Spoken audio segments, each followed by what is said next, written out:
So, guys, we have A. Shetty sir.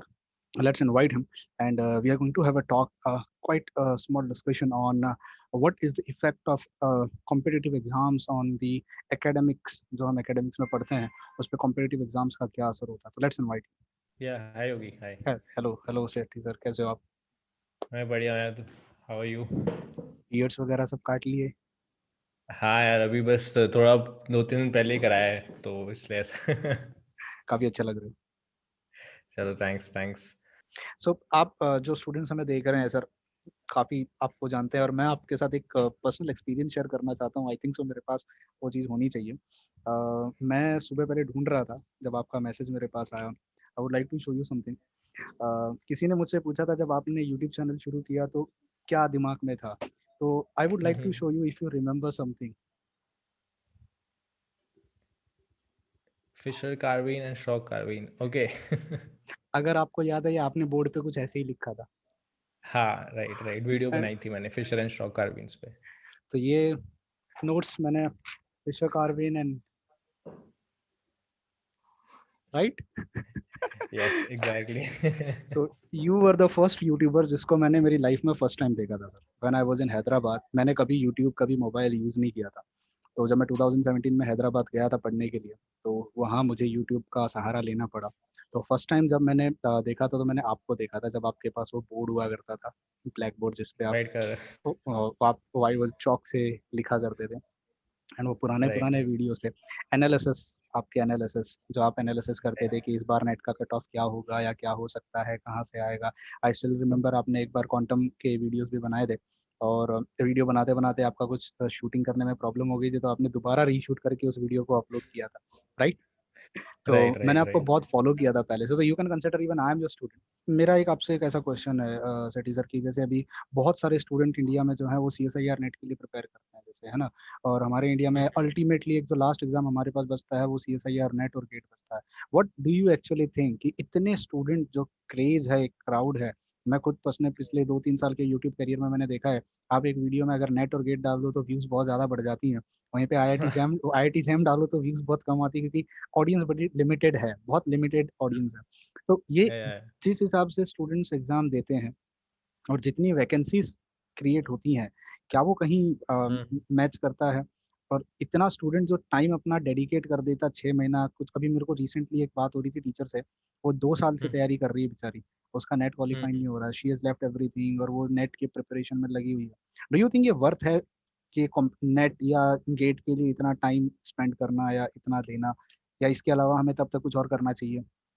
Not at all not at all मैं वही I was suggesting कि ये एक बहुत बड़ा रीज़न था डिस्कस करने का कि आप एक टाइमलाइन डिसाइड कर लो कि आई विल प्रिपेयर आफ्टर मतलब अगर मास्टर्स मेरी का कंप्लीट हो जाती है 6 मंथ्स में दूंगा फॉर दीज एग्जाम्स 6 मंथ्स के विद इन अगर ये हो जाता है तो वेल एंड गुड नहीं होता है तो I shall start preparing for something else start finding an alternative and साथ साथ में keep preparing for the other मतलब साथ साथ में keep preparing if you really want to clear NET और get but at that point of time 6 months you can do dedicated preparation उसके बाद अगर नहीं बनता है तो छोड़ दो मतलब छोड़ दो in the sense then you don't give your dedicated time to it then start pursuing alternative career और साथ साथ में if you want if you are still dedicated और पैशनेट तो प्रिपेयर करते रहो do basically you something of do that you think CSIR NET या GATE की प्रिपरेशन के लिए 6 मंथ्स आर इनफ?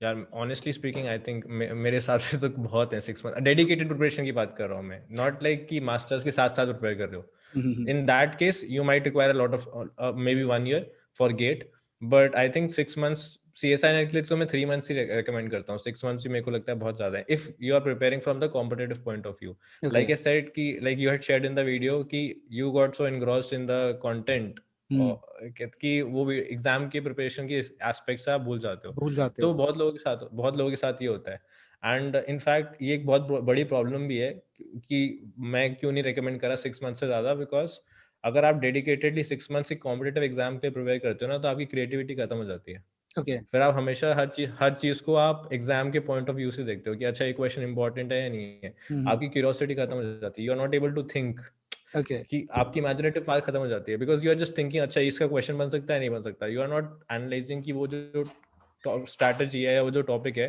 उसका यूटिलिटी क्या है मतलब basically you start losing your curiosity okay. कि सिर्फ उन चीज़ों पे फोकस करो जो एग्जाम के लिए इंपॉर्टेंट है, बट यू मतलब आर हम नॉट फोकसिंग ऑन द हमारी वो थिंग। हमारी वो हैबिट हो जाती है कि हम हर कंटेंट को ये देखते हैं कि इससे एग्जाम रिलेटेड क्या है, इससे एग्जाम में कितना आएगा, हाँ, और कि इंपॉर्टेंट है या नहीं है। हाँ, और फिर हम स्किप करके पढ़ना शुरू कर देते हैं। So exactly, what do you exactly. Think, अभी जैसे मैं रिसेंटली बता रहा हूँ, मैं शेयर कर रहा हूँ, हम सबको पता है कि जैसे अभी गेट में बच्चे इतनी मेहनत करते हैं, इतना कंपटीशन है, इतना हम्म। कंपटीशन है। AIR 60-70 लाने के बाद भी अगर को आपको पब्लिक सेक्टर यूनिट्स नहीं मिलता है, तब और क्या करना चाहिए, मतलब इतना एफर्ट, इतना क्रेज क्यों बना रखा है इस चीज का, फिर जब एक तो वैकेंसीज इतनी सी निकलती हैं, उसमें भी 60 लाने के बाद हम्म। भी अगर आपको सीट नहीं मिल रही है, ONGC नहीं मिलता है, या आपको जो ज़्यादा ज़्यादा जो वेटेज होती है वो इलेक्ट्रिकल या इलेक्ट्रॉनिक या इंजीनियरिंग सेक्टर को ज़्यादा होती है, प्योर साइंस वो है ही नहीं। तो वाई डोंट, एग्जैक्टली। तो हम्म। प्रिपरेशन जो स्टूडेंट्स इतने कर रहे हैं, आप उनको क्या सजेस्ट करोगे along with NET and GATE, alternative क्या रखनी चाहिए हमारे पास? क्योंकि मेरा एक ऐसा क्वेश्चन है, जैसे भी मेरा नहीं है, हजार जितने भी बच्चे BSc MSc कर रहे हैं उनका एक ही ऑप्शन होता है, MSc के बाद क्या, हम्म। और after MSc either PhD, either teaching, या तो पब्लिक सेक्टर यूनिट। अब तीनों के Yeah. लिए मुझे नेट और गेट कंपलसरी होता है, तो अगर नेट और गेट में क्वालिफाई नहीं कर पाता हूँ तो और अल्टरनेटिव्स क्या है मेरे पास जो मुझे एक्सप्लोर करने चाहिए? ठीक है। तो यार इसके लिए मैंने एक, वैसे तो एक ऑलरेडी मैंने non traditional careers in chemistry पे एक अपनी चैनल पे वीडियो डाली हुई है, बट हो सकता है कि वो सिंस इंग्लिश में वो ज़्यादा उस पर लाइक लोगों का ध्यान नहीं गया होगा। बट हम डिस्क्रिप्शन में उसका तो लिंक दे देंगे। हाँ, हाँ, डेफिनेटली। तो डिस्क्रिप्शन में डाल उसमें देंगे। उस डेफिनेटली तो उस वीडियो में उसमें मैंने ये बताया बेसिकली, जैसे कि for example intellectual property rights, अभी इंडिया में specially in the field of biotechnology lot of startups are coming. ठीक है। हम्म। अब जब स्टार्टअप्स आते हैं तो they all need a person who will be handling let's say the intellectual property rights.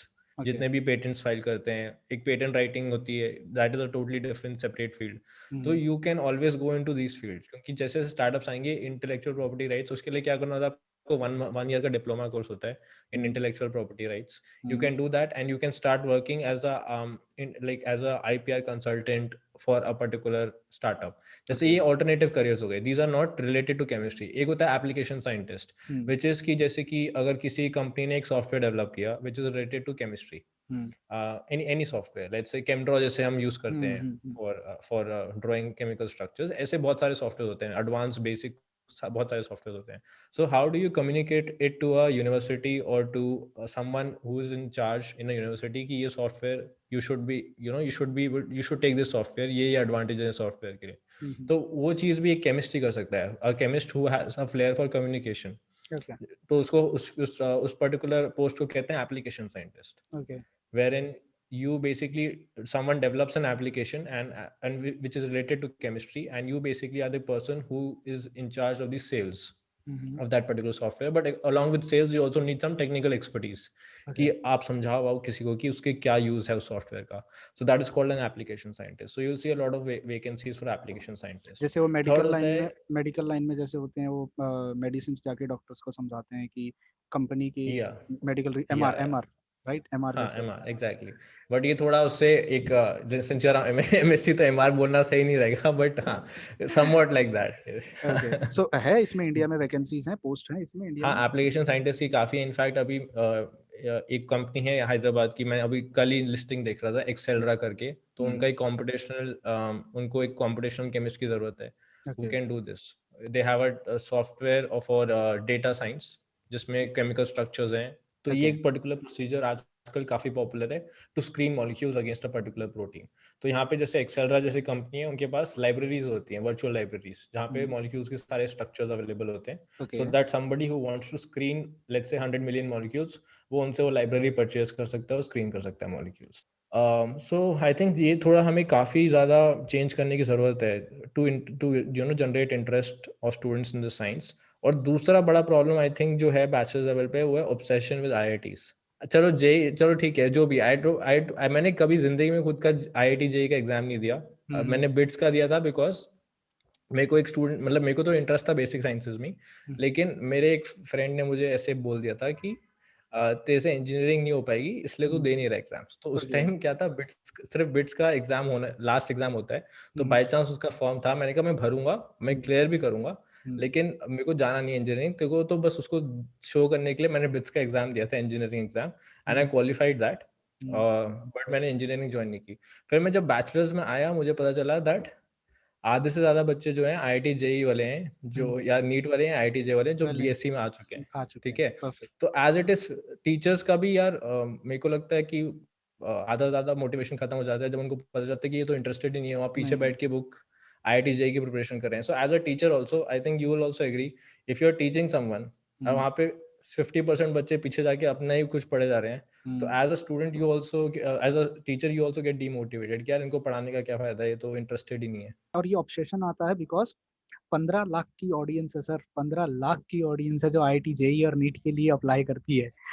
तो ग्रेजुएशन में जो चंक आता है, मैं हमेशा एक एग्जांपल हम्म देता हूँ, फनल होती है, फनल के नीचे बॉटम में हम्म जो अपर लेवल फनल का है उसमें सारे बच्चे होते हैं और उसमें से सिलेक्टिव बच्चे होते हैं जो प्योर साइंस तक पहुंच पाते हैं और वो भी डिसइंटरेस्टेड आते हैं। This hmm obsession is killing students, trust me, it is killing students. DU, hmm BHU, जितने भी कॉम्पिटिटिव एग्जाम्स का आप नाम ले लो, ये क्या कर रहा है पता है? अंदर का जो एक क्यूरियोसिटी नेचर होता है, बुक रीडिंग कोई नहीं करता सर, ट्रस्ट मी, मुझे हम्म ऐसे ऐसे मैसेजेस आते हैं ना, ऐसे 5 चैप्टर बता दो जिससे आईआईटी एग्जाम क्वालिफाई हो जाए। अच्छा, ऐसे चैप्टर बता दो जिसके एमसीक्यू पक्का आएंगे सर, हैंड रिटन नोट्स पर प्रोवाइड कर दो। तो मैं उनको बोलता, अरे पूरी शर्मा पठानिया है, पूरी शर्मा कालिया है, हुई है, जेडी ली है, दुनिया भर की बुक्स आप पढ़ो ना। नहीं सर, आपके हैंड रिटन नोट्स दे दो, आपके हैंड रिटन नोट्स में से हम पढ़ेंगे और हम आईआईटी क्वालिफाई हो जाएंगे। This selective study is because एक ऑब्सेशन है माइंड में कि मुझे कंटेंट से लेना देना नहीं है, मुझे किसी तरीके से आईआईटी पहुंच जाना है बस, and then they suffer it IIT. ये ऑब्सेशन क्रिएट। अच्छा, एग्रीड। मुझे मैं आपसे पूछूं अगर इस ऑब्सेशन का रीजन क्या है तो? ये ऑब्सेशन का यार आई एम नॉट श्योर, मेरे को पता नहीं। आई थिंक एक तो मेरे को लगता है कि you this is because the society itself, because अगर आप आईआईटी में हो तो the society perceives you as a genius, okay, and it doesn't matter कि तुम इंजीनियरिंग से आईआईटी में आए हो, एमबीए कर रहे हो आईआईटी में, फैशन डिजाइनिंग कर रहे हो आईआईटी में, या मास्टर्स कर रहे हो, उससे कोई फर्क नहीं पड़ता। बता। बस आईआईटी का नाम होना चाहिए कि आईआईटी में है ये। एंड आई थिंक ये सोसाइटी की वजह से ही ऑब्सेशन आता है, मेरे को नहीं लगता कोई और रीज़न हो सकता है। एक तो फैमिली पीयर, और ऑब्वियसली फैमिली भी एक तरह से वो ही प्रोजेक्ट करती है जो सोसाइटी प्रोजेक्ट करी है कि आईआईटी में जाओगे तो तुम बहुत ही ज़्यादा एक लायक इंसान बनोगे, अगर आईआईटी में नहीं गए तो भाई तुम्हारा तो कुछ खास नहीं है, हाँ ठीक है एवरेज बच्चे हो तुम, कुछ खास है नहीं। तो hmm. I think it's because of the society, मेरे को तो ये मेजर रीज़न लगता है। सो आपसे एक फ्रैंक ओपिनियन चाहूंगा sir, does it matter to be an hmm IITian और नॉट? यार मैं तो नहीं हूँ, तो मैं तो पहले से भी बोलता हूँ कि मेरे को तो कोई ज़रूरत नहीं लगी कभी ऐसे आईआईटी एग्जाम क्रैक करने की या कुछ करने की। इनफैक्ट बहुत बच्चे हैं जो मास्टर्स एक एक साल ड्रॉप कर रहे हैं और हम्म, बोल रहे हैं कि हम आईआईटी के लिए प्रिपेयर करेंगे, एक साल वेस्ट कर रहे हैं। तो मैं हम्म, तो ये कहूँगा कि अगर मैं उनकी जगह रख के ये बोलना चाहता हूँ दैट अगर मैं मास्टर्स में फर्स्ट ईयर में होता हम्म, और अगर मेरा आईआईटी बॉम्बे भी क्रैक हो जाता लेट्स हम्म, से, तो भी मैं नहीं जाता एक साल वेस्ट करके। मेरे को नहीं लगता कि ऐसा कुछ वहाँ पे खास हो जाता है आपके साथ कि मतलब आपका लेवल ही चेंज हो जाएगा। I think if you are confident about your abilities, तो हम्म, आप चाहे आईआईटी में हो, एनआईटी में हो, सेंट्रल यूनिवर्सिटी में हो, स्टेट यूनिवर्सिटी में हो, कहीं भी हो, hmm, you will do well irrespective of. हाँ, ये definitely I will make it a point, एक एज मिलता है बिकॉज वहाँ पे जो प्रोफेसर आते हैं, स्पेसिफिकली अगर मैं मास्टर्स की बात करूँ, मुझे आईआईटी इंजीनियरिंग का इतना ज़्यादा आइडिया नहीं है, हम्म, बट अगर मैं मास्टर्स की बात करूँ तो अगर आप मास्टर्स आईआईटी से करते हो तो ऑफकोर्स वहाँ पे जो एलिजिबिलिटी क्राइटेरिया है to become a professor in IIT, hmm, you need to be 4 to 5 years of post doctoral experience. Hmm, and वो जो पोस्ट डॉक एक्सपीरियंस होता है वो अब्रॉड से होता है, तो ऑफकोर्स आपके बहुत कोलैबोरेशंस बन जाते हैं बाहर। तो hmm, if you do your masters from there, अगर आपको किसी भी एक प्रोफेसर का अच्छा रिकमेंडेशन मिल जाता है हम्म, तो आपको पीएचडी बाहर बहुत ईजिली मिल जाती है। Hmm, that is one advantage of IITs. Hmm, apart from that, वहाँ पे क्योंकि engineering mainly it's a technological institute, engineering institute है, तो वहाँ पे प्लेसमेंट्स बहुत आसानी से मिल जाती हैं because lot of big companies come. And जब वो इंजीनियरिंग ग्रेजुएट्स को पिकअप करने आते हैं तो वो देख लेते हैं अच्छा बाकी like you can sit in their placement cell, तो आपको ओके, ऑटोमेटिकली थोड़ी और अपॉर्चुनिटीज मिल जाती हैं to get placed in a good company, hmm, even if you are from MSc. तो ये ओके, छोटे छोटे एडवांटेजेस हैं, हम्म, बट ऐसा तो है नहीं कि सिर्फ आईआईटी वाले ही पीएचडी करते हैं बाहर। इनफैक्ट हम्म, अगर मैं बोलूँ तो आजकल तो आइसर्स, हम्म, अगर आपको, मेरे को तो समझ नहीं आता, आइसर्स से आपको ज्यादा ऑब्सेशन होना चाहिए rather than IITs if you are जे into basic sciences. JNCSR, IISc Bangalore, JNCSR, IISc Bangalore. Exactly. मेरे को एक स्टूडेंट ने मेरे से एक क्वेश्चन पूछा कि मैं आईआईसी बैंगलोर ज्वाइन करूँ या आईआईटी बॉम्बे। मैं बताऊंगा नहीं, but he was one of the all India rankers one okay, in IIT जाम। हाँ, ओ, तो इन लास्ट 4 इयर्स एक ऑल इंडिया रैंक 1 था, तो उसने मुझसे पूछा था कि कौन सा ज्वाइन करना है। तो मैंने कहा था कि IISc Bangalore is better for research. तो कहता सर लेकिन वो कुछ जानता ही नहीं आईआईएससी बैंगलोर के बारे में। ये होता है, ये होता है सर। तो you imagine that first ranker also chose IIT Bombay just because कि आईआईएससी बैंगलोर को कोई जानता नहीं है इन इस सर्कल। अभी मुझे बहुत सारे स्टूडेंट्स ऐसे बोलते हैं सर बीएचयू मिला है, जेएनसीएसआर मिला है, क्या सिलेक्ट करें? तो आप बोलते हैं रैंकिंग बताओ किसकी ज्यादा है, तो रैंकिंग उनको लगता है जो number one IIT Mumbai number one rank है, ठीक है, इंडिया में अगर टॉप इंस्टीट्यूट में, तो उनको लगता है कि मास्टर्स भी अगर हम वहां से कर लेंगे तो बहुत opportunity, but they don't realize कि टेक्निकल इंस्टीट्यूट्स अलग होते हैं और रिसर्च इंस्टीट्यूट्स अलग होते हैं। जैसे अलग होता है। आईआईएससी बैंगलोर है, जेएनसीएसआर है, they are purely dedicated to research, purely research institute. ये स्टूडेंट्स रियलाइज नहीं हम्म। कर पाते and they end up wasting the 1 year 2 year. कुछ कुछ स्टूडेंट्स तो सर सीरियसली बता रहा हूँ, 1 साल का गैप लेते हैं, अच्छा रैंक नहीं आया, एक और साल का गैप लेते हैं, एंड देन दो दो तीन तीन साल गैप करते हैं, फ्रस्ट्रेट हो जाते हैं, एंड उनको सेंट्रल यूनिवर्सिटीज मिल रही होती हैं, वो नहीं लेंगे, एनआईटीज मिलती हैं नहीं लेंगे, उनको चाहिए सिर्फ IITs, they want only IITs, and this obsession is seriously killing students. वही मैं कह रहा हूँ कि ठीक है, मैं मान लिया एडवांटेज है, no doubt about it, of course advantage होगा। 60 साल पुराना इंस्टीट्यूट है, 70 साल पुराना इंस्टीट्यूट है, ऑफ कोर्स एडवांटेज होंगे। आई सर अभी 8-9 साल ही हुए हैं, एंड इफ यू कंपेयर कि 8-9 ईयर्स में they have achieved so much, if you compare it, उन्होंने ऑलमोस्ट नेचर इंडेक्स जो रिसर्च रैंकिंग होती है उसमें बहुत अच्छा किया आईसर्स ने। So IISERs are doing really well. IISc तो नंबर 1 रिसर्च इंस्टीट्यूट है ही इंडिया का। So there are a lot of alternatives, and अभी हाँ डेफिनेटली आईआईटीज का एडवांटेज है, but it is a very small advantage. उसके लिए आपको लाइक 1 साल ड्रॉप करने की जरूरत नहीं है। Like you don't have to be obsessed with IITs. And ये एक मैसेज मैं देना चाहता हूँ। एंड लाइक अभी भी मेरे को पता है दैट मे बी 1 2 3 बच्चे ही शायद इस बात को समझें, but eventually everybody will agree later on that वो जो फेस था वो काफी ज्यादा like it was not required. ये तो जैम का ऑब्सेशन है, ये जो बाकी कॉम्पिटिटिव एग्जाम्स का ऑब्सेशन है, what do you think who is responsible for this obsession? अब ये ऑनलाइन भी चल रहा है और ऑफलाइन भी बहुत तगड़ा ऑब्सेशन चल रहा है इसका। तो आई थिंक मेरा क्वेश्चन आंसर सेम ही रहेगा जो आईआईटी जेई के लिए रहा था कि वही सेम चीज है। मतलब students could not get over the fact, मतलब वो जो आईआईटी जेई में नहीं कर पाए तो चलो आईआईटी जैम ही सही, बस आईआईटी में जाने का मौका मिल जाए। I think it is the same thing कि सोसाइटी उनको रिस्पेक्ट ज्यादा देती है जो आईआईटी से हैं। मतलब एक एक वो एक what you called virtual status symbol है आईआईटी में जाना। तो सेम चीज़ है। आई थिंक आईआईटी का टैग के लिए ही करते हैं। मेरे को नहीं लगता कोई और रीज़न है। किसी को पता है कि क्या एडवांटेजेस हैं आईआईटी में। I don't think anybody who goes into an IIT, मतलब बहुत कम लोग होंगे जिनको कोई आइडिया भी होगा कि मतलब क्या बेनिफिट है आईआईटी में जाने का, कोई बेनिफिट है या नहीं है। आई डोंट थिंक अगर अगर आपको if you are aware of institutes like JNCSR and IISc Bangalore and Tata Institute of Fundamental Research, and then you make make a informed decision कि हाँ मुझे IIT जाना है because of so and so reason, then I understand. But अगर आपको उन 4-5 institute के बारे में पता ही नहीं है and you are just obsessed about IITs, then I'll say कि वो लोग तो misinformed हैं, they're just going for the tag, और कोई रीज़न नहीं है आईआईटी ज्वाइन करने का। उनको तो मतलब उनको होता है आईआईटी जोधपुर ही मिल जाए या कोई नया भी मिल जाए, अगर कोई कंपैरेटिवली टू JNCSR। मेरे साथ एक ऐसा भी स्टूडेंट है जिसने JNCSR छोड़ के कोई आईआईटी कोई नया आईआईटी ज्वाइन कर लिया जस्ट बिकॉज आईआईटी का टैग मिलेगा। तो इट क्लियरली शोज कि मेजोरिटी ऑफ स्टूडेंट्स को तो टैग ही चाहिए, और कुछ जब उनको मतलब नहीं है रिसर्च से या कुछ। सो आपसे एक ओपिनियन में चाहूँगा कि जो स्टूडेंट्स अभी कॉम्पिटिटिव एग्जाम्स की तैयारी कर रहे हैं, डिफरेंट डिफरेंट कॉम्पिटिटिव एग्जाम्स में जो लगे हुए हैं, जो नॉलेज को छोड़ के सिलेक्टिव पढ़ाई करने में जा रहे हैं, उनके लिए आप क्या मैसेज दोगे? एक ब्लंट, एक बोल्ड मैसेज अगर आप देना चाहो, इररिस्पेक्टिव ऑफ कि क्या चल रहा है आज के ज़माने में, so what will be your message for them? जो नॉलेज छोड़ के डेडिकेटेड प्रिपरेशन कर रहे हैं फॉर द एग्ज़ाम, दो चीज़ें हैं। First of all, if you are interested in the subject, if see I मैं यहाँ पे किसी को जज करने के लिए नहीं आया हूँ। किसी की फाइनेंशियल कंडीशंस खराब होंगी या कोई भी रीज़न होगा जिसकी वजह से they want a job and they are preparing for any exam just to somehow get the job and get their family out of their financial burden, या जो भी रीज़न होगा।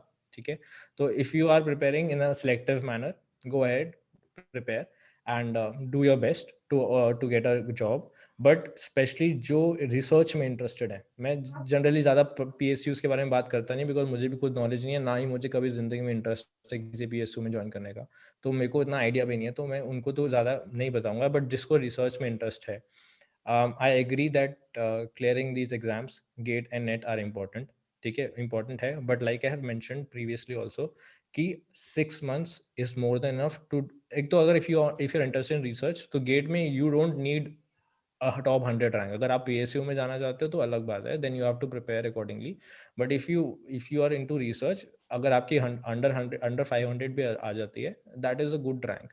एज इट इज आपको GATE का कोई advantage खास नहीं मिलता अपार्ट फ्रॉम लाइक, अगर आपने क्वालिफाई किया एग्जामिनेशन और किसी एक की टॉप 10 रैंक में भी आई है, रिसर्च में उसका कोई मैटर नहीं करता है, तो you don't have to dig yourself into gate examination just to get a good rank। तो अगर if you prepare for net sincerely, तो आपका गेट में आराम से 500 अंडर आ सकता है, Okay. ठीक है। तो like I mention the starting of the video कि 6 months नेट के लिए बहुत ज़्यादा बोल रहा हूँ मैं, 6 months बहुत ज़्यादा सिलेक्टिव प्रिपरेशन की बात कर रहा हूँ मैं, और dedicated preparation, not during your masters, but अगर आपने मास्टर्स के बाद आप सोच रहे हो कि मैं 6 months प्रिपेयर करना चाहता हूँ फॉर द डिसम्बर एग्जामिनेशन, या प्रिपेयर करना चाहती हूँ फॉर द डिसम्बर एग्जाम, तो you need 6 months is more than enough. 6 months बहुत ज़्यादा कह रहा हूँ मैं, 3 महीने में आराम से क्रैक हो सकता है, provided your foundation are strong. अगर फाउंडेशन स्ट्रॉन्ग नहीं है तो 3 महीने आप जैसे 3-4 महीने लगा के अपने फाउंडेशन स्ट्रॉन्ग करो, और लास्ट 2 महीने you selectively prepare for the exam. Okay. Like I tell you what happens if you अगर आपने 6 months से ज़्यादा लगा दिए for this exam, like 6 months में आपका नहीं हुआ, and now it has become a obsession, आप लोग 2-2 साल प्रिपेयर करके एग्जाम क्रैक करते हैं, बट मैंने जनरली देखा है वो लोग 2-2 साल बाद एग्जाम क्रैक करते हैं और मतलब दिमाग से थोड़ा सा स्टेबल भी रहते हैं, जो लोग साथ साथ में कुछ और कर रहे होते हैं। लाइक फॉर एग्जांपल किसी ने B.Ed की साथ में स्टार्ट कर दिया कि ठीक है, they start looking for alternative sources. Alternative that sources. Means आप ऑब्सेशन से हट रहे हो, आपका ऑब्सेशन नहीं है, आप रिसर्च करना चाहते हो, you want to do research, पर you know at like side by side you are also looking for an alternative career, you have started building an alternative career। तो I think ये Perfect. बहुत important है। 6 months आप दो, 6 months में अगर आपका, अगर मैं ये कहना चाहता हूँ कि अगर मान लो कट ऑफ से 5-10 मार्क्स रह जाते हैं, अगर आपके फर्स्ट अटेम्प्ट में या सेकंड अटेम्प्ट में, then may B you can give it one more try, because then you are very close to cracking the Cracking examination, the exam. देन एक ट्राई शायद बनता है, but otherwise you should start looking for alternative careers 6 months dedicated preparation के बाद। Like I said कि इसका जो drawback, like you also mention, कि फिर आप सिलेक्टिवली क्वेश्चंस को ही देखना स्टार्ट कर दोगे, like you will not you'll lose your creativity, and आपका जो रिसर्च एप्टीट्यूड है, जो बहुत जरूरी है क्यूरियोसिटी रिसर्च करने के लिए, कि ये क्यों हो रहा है, what is the reason behind it, you will lose that, you will start thinking everything in a many analytical way, कि अच्छा ये हो गया, इससे क्या बन सकता है, इससे क्या क्वेश्चन बन सकता है, और उस धीरे धीरे आपकी जो क्रिएटिविटी है या क्यूरियोसिटी है किसी भी चीज़ के बारे में, जैसे कि मान लो NMR स्पेक्ट्रोस्कोपी में you came across a question, let's say, जहाँ पे 7 सिग्नल आ रहे हैं, but according to your calculations the signal should be 6। तो जब आप सिलेक्टिव प्रिपरेशन कर रहे होते हो, क्या होता है, अच्छा 7 आ रहे हैं, ठीक है, ये कुछ हो रहा होगा, यू डोंट फाइंड आउट कि You क्या हो won't रहा find. है, कि हाँ Perfect. कुछ हो रहा होगा, 7 सिग्नल आ रहे हैं, ठीक है, मैं याद कर लेता हूँ, अगर ऐसा स्ट्रक्चर आएगा और ऐसा ऐसा मॉलिक्यूल होगा तो 7 सिग्नल आने हैं। Perfect. ठीक है, Perfect. This is what usually people so do. Exactly तो वो आप धीरे धीरे ये चीज, मैं तो अभी हम दोनों हंस रहे हैं इस बात पे, पर ये क्या होता है, अगर आप बहुत टाइम करो ना, 1 साल करते रहो, तो ये आदत बढ़ आदत जाती है, आदत बन जाती है. फिर anything that is unusual, you don't try to find out the reason behind it, you You just think अच्छा होता होगा, वो होता होगा, होता बाय होगा, हार्ट कर लेते हो आप उसको, बाय हार्ट कर लेते, यू एक्सेप्ट इट. वो एक्सेप्ट। वो जो आजकल गूगल है, फिर भी हम उसको सर्च नहीं करेंगे, हम बोलते हैं हाँ ठीक है, कुछ एनोमलस बिहेवियर होगा, कि केमिस्ट्री में तो एनोमलस बिहेवियर हर जगह होता है. You just try to mug it up, और फिर उसी को लेके आप रिप्रोड्यूस करने की कोशिश करते एग्जैक्टली, हो. लाइक मैं अगर दो अभी रिसेंटली, मतलब ये बहुत कॉमन चीज़ें हैं, बट मैं शेयर करना चाहता हूँ फिर भी, एक्सीडेंटल डिस्कवरीज जो हम बोलते हैं हम्म. रिसर्च में होती हैं, हम्म. वो एक्सीडेंटल डिस्कवरीज होती हैं, बट कोई ये रियलाइज नहीं करता कि वो ऑब्जर्वेशन से होती हैं। मैं मजाक हम्म. नहीं कर रहा, आपके बैचलर्स के लैब में भी जब आप केमिकल्स वॉश सिंक में थ्रो करते हो ना, वहाँ पे भी ऐसी ऐसी चीज़ें होती हैं कभी कभी। आई एम श्योर कि in your experience also you might have observe कि अचानक से कुछ एक्सप्लोड हो गया, या अचानक से हो गया, कलर चेंज हो गया, कलर चेंज हो गया. And exactly, but nobody observe, उसको सिंक में फेंक देते हैं, पता नहीं क्या हो गया, अरे इसको थ्रो कर दो। तो hmm. May be you have actually discovered something brilliant, but hmm. Since you did not observe it, तुमने उसको सिंक में फेंक दिया, तो वो डिस्कवरी वहीं पे रह गई। But these people, like for example Alexander Fleming की बात करूँ मैं, who had discovered penicillin, तो he went out on a vacation, he was trying to work on antibiotics, but he went out on a vacation, came back and found कि वो जो strains थे bacteria के वो reduce हो चुके हैं, उनके आसपास फंजाई ग्रो कर रही है। तो then he tried to find out कि ऐसा क्या है फंगस में कि वो जो पेनिसिलिन जो वो antibodies like what is there in penicillin which is reducing the expression of the bacteria, so he tried to find out, he tried to observe, like he was not like अच्छा कुछ हो रहा होगा फेंक दिया, अगर वो भी ऐसे करते तो he would not never have been able to find penicillin. Similarly अगर माइक्रोवेव की बात करूँ तो he was also the person who was working on microwave, I've forgotten his name, I think uh, Spencer, I think Percy Spencer was the engineer who was developing he was working with microwaves, and by chance उनकी pocket में chocolate थी, so he observed कि वो chocolate पिघल रही है. Okay. So from there he tried to find out कि वो chocolate क्यों पिघल रही है, like in presence of microwave, and that's how the microwave oven was discovered. So observation and curiosity is a very important skill to do research, and अगर आप ज़्यादा prepare करोगे competitive exams के लिए तो you will lose that qualities. Perfect. अभी जो atom की सबसे बड़ी डिस्कवरी है जिसके बारे में पूरी केमिस्ट्री चलती है, electron, cathode ray experiment, X-ray discovery, ये सब एक्सीडेंटल डिस्कवरीज थे। तो ये हो गए थे। कैथोड रे एक्सपेरिमेंट जो था, they were trying to pass electricity from the gas and suddenly they discover cathode ray आता है। अगर वो भी उस समय ये कह देते यार चलो कुछ नहीं, लाइट निकल रही है, बंद कर दो, घर पे चले जाते हैं, we would have never discovered electron क्या होता है। एक्सरेज, एक्स अननोन रे, उन्होंने अननोन रे को पकड़ा। What is X-ray? Student actually don't understand X-ray का फुल फॉर्म में एक्स क्या है। That is unknown mathematical expression of x where we try to find it out. So this is because this is what happens when you are indulged in competitive exams. आप भूल जाते हो कि science is beyond answering questions in 3 hours. आप 3 घंटे में questions के answer देने की कोशिश करो, साइंस इससे बियॉन्ड है। कभी कभी तो पीपल जो चीज हम 1 घंटे में पढ़ लेते हैं, कैथोड रे एक्सपेरिमेंट हम 1 घंटे में पढ़ लेते हैं, रदरफोर्ड, जे थॉमसन सर ने अपनी पूरी लाइफ उनके पीछे गुजार दी थी उस एक एक्सपेरिमेंट को करने के लिए। And then they came out with the conclusion कि ओके एटॉमिक स्ट्रक्चर ऐसा दिखता है। एंड हम स्टूडेंट्स क्या करते हैं, we just mug up, we reproduce, we mug up, we reproduce. तो ये हो गया बिकॉज हमने एक कहते हैं ना, एक नोशन बना रखा है कि जो कॉम्पिटिटिव एग्जाम में 3 घंटे में क्वेश्चंस के आंसर दे देगा और जिसका रैंक अच्छा आ जाएगा, he is brilliant, he is smart.